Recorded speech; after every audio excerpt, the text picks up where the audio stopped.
আজকে আমি তোমাদের সাথে একটা নিরামিষ পনির রেসিপি শেয়ার করব। নিয়েছি পনিরগুলোকে এবার সুন্দর করে ছোট ছোট করে কেটে নেব। পনিরের মধ্যে দিয়ে দিচ্ছি একটু নুন, হলুদ গুঁড়ো, লঙ্কার গুঁড়ো। ভালো করে মেখে নেব। কড়াইতে তেল গরম করে নিয়েছি, এবার পনিরগুলো দিয়ে ভেজে নেব। নিয়ে নিয়েছি আলু, ক্যাপসিকাম আর কাঁচা লঙ্কা। আলুগুলোকেও আমি একটু নুন আর হলুদ গুঁড়ো দিয়ে মেখে নিয়ে ভেজে নেব। ফোড়নে দিয়ে দিচ্ছি গোটা জিরে আর গোটা গরম মশলা, দিয়ে দিচ্ছি নুন,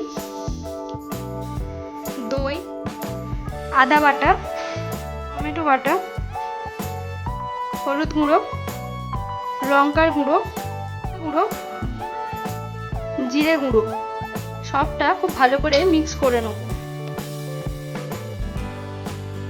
এবার দিয়ে দেবো মিক্স করে রাখা মশলাটা। মশলা থেকে এইভাবে তেল ছেড়ে দিলে দিয়ে দেবো ক্যাপসিকাম আর কাঁচা লঙ্কা,